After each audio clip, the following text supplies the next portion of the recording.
Mr. Mayor Pro Tem, congratulations on being reappointed by your council members to the #2 job there. I want to ask you first about high-speed rail between Dallas and Fort Worth.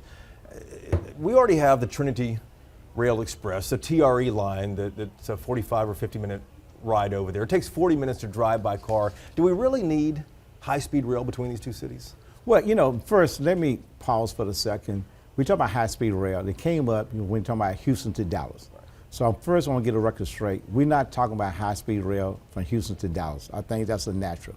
We're talking about from Dallas to Fort Worth. Right now, we are just pausing the break. We did a resolution, and the City Council on yesterday said, let's pass the resolution. Pause the break, look at an economic study, the opportunity, pros and cons. So basically, that's what we're looking at.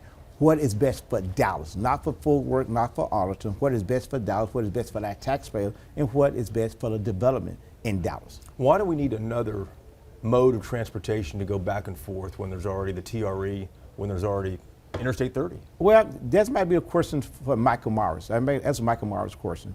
Our concern is number one is Dallas. If we do have a rail from Dallas to Fort Worth or Dallas to Arlington to Fort Worth, that's an economic impact study that we said we're going to do. What do you think the economic impact study is going to show? Any idea? Well, I don't know. You look at the other countries in Europe, in Dubai. You look at London, whatever the other cities who do high-speed rail, it do have economic impact with hotel stay, restaurant stay, and people transition. But most times when you have high-speed rail, it's generally going to the airport and back to the major city. How likely do you think it is at the end of the day? You've been around council and city hall for a few minutes. How likely is this? The future, we are Dallas, and Dallas is an international city. We got two great airports, DFW Airport and Love Field. You look at Hong Kong, you look at other cities, they had a high-speed rail going in there. So, we Dallas, you never can tell.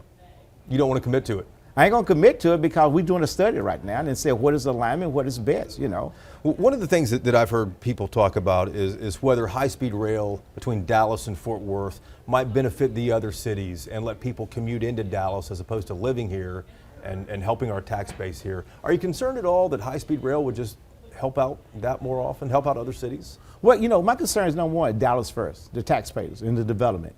And once we do an economic impact study, they're gonna tell us, do it benefit Dallas? So Arlington, Fort Worth, the region is great, but we love Dallas. We want the money to stay in Dallas. So I don't want to compare ourselves with Arlington and Fort Worth, but if it benefit Dallas, we are there. When will that study be complete? Right now, we're looking at to hire a consultant to put it out on the street. So sometime maybe the first part of next year. Okay. Let's talk about the city staff recommending a plan for the police and fire pension. It's plagued the city for more than a decade since those bad investments a decade or so ago. But we're talking millions of dollars to address this here. The legislature still has to improve it. Tell me what's included in the plan. Well, there are two plans. This said, you got an employee plan and you got the police fire plan, pension plan. But those plans is managed by two different systems. The employee plan, to get a state, by mandate, the state pension board said you have to have 100% funded in 30 years. The uniform is 39% funded. The employee is 7% funded. So therefore, they got to be in 30 years 100% funded. So right now, that's challenging. That's a big challenge. But all that funding is going to come from the taxpayer.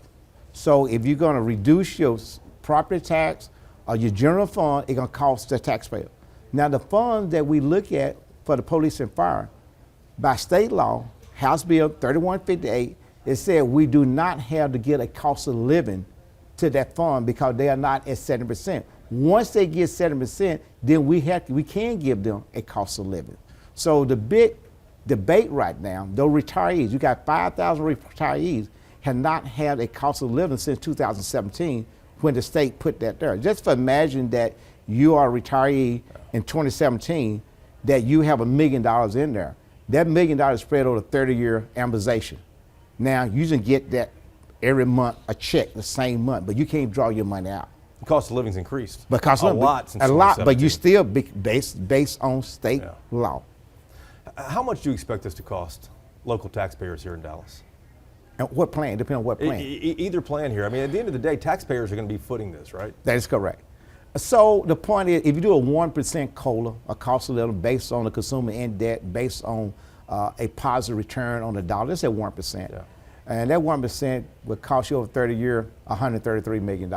You do 2% to give them a cost of living, that can cost you $266 million. But that money gonna come from the general fund.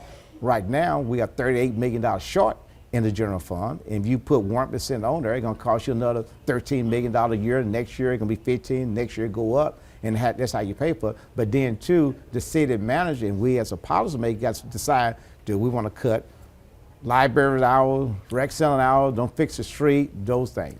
At the end of the day, though, I mean, Dallas property taxpayers are going to be paying more into the general fund to pay for this, right? That is correct.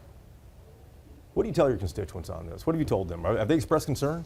Yeah, they are expressed concern, but you got to balance it out. You got the employees fund over there, and you got the uniform. Yeah. The employees' pension, you know, they do get a cost of living. They do have a cap. If you was an employee Alpha 2017, you get a 3% cap. If you're an employee before 2017, you get a 5% cost of living increase. But the key is that when you look at the resident, the citizen, we the city still got to pay more money into the fund. But that's based on the 100-year funding, based on state law, that we have to abide by. But the only thing we have to do at the city of Dallas is submit a plan to the state pension board. And we can do that right now. We can put a stamp and send it out. Now, we're trying to be fair to those employees or retirees who have not gotten nothing. We're gonna say, you know what can we do that's gonna cost the taxpayers? And we as a council gotta be a good steward and say, what can we afford to pay without cutting street, library, rec center, or whatever? And that's a big debate we're going on right now, but we also got to be a great steward of the money. But the key what we got here, the state legislature said, whatever we do, we cannot, in the future, shall, say, let's say you want to sell a large asset. To pay for it. You can't do that. It's whatever you got in the bank today. Whatever money you got in the bank today, that's your plan, it consists of. How concerned are you about this? I'm concerned that how do we explain it in layman terms? How do we compare the uniform and the employees? How do the regular citizen who, the tax bill they got to pay, the employees got to pay? But we all said two things I keep saying. The uniform and employee, they both retirees. When they retire, we're going to make sure they get their pension. It's not fair to the uniform employees that one get more than the other. But when you work, I don't care you clean the toilets, I don't care you sweep the floor, I don't care you a fireman, I don't care you a police officer. When you leave and you work, you want your retirement. You want to know what do you get before your retirement. But one thing I want to say that on the current uniform, they had cost meet and confer.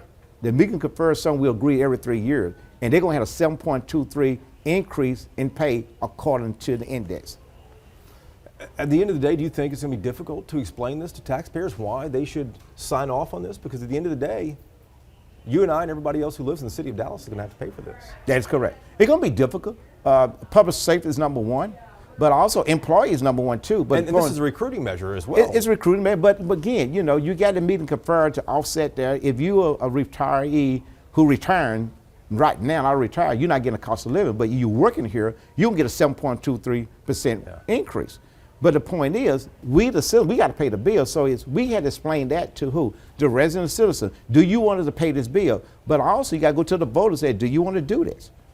Let me ask you about the interim city manager, Kim Tolbert. Folks are telling me at City Hall that she's just hitting the ground running, making a lot of good changes, getting a lot of pats on the back and nods of approval down there. Do you expect she's going to eventually get the job? You know, that's a difficult question to answer. I am the chair of the ad hoc committee administration. We're going to have a search. If she put a name in a hat, you know, we wait till that happen. But in the meantime, we look for all the best candidates in the world. We want a candidate who can come in running the ship. Does she got opportunity? Yes, she got a good opportunity. But right now, we look at all candidates. When do you expect a decision? Hopefully the first part of next year. Mr. Mayor Pro Tem, good to see you. Good to see you. Thank you.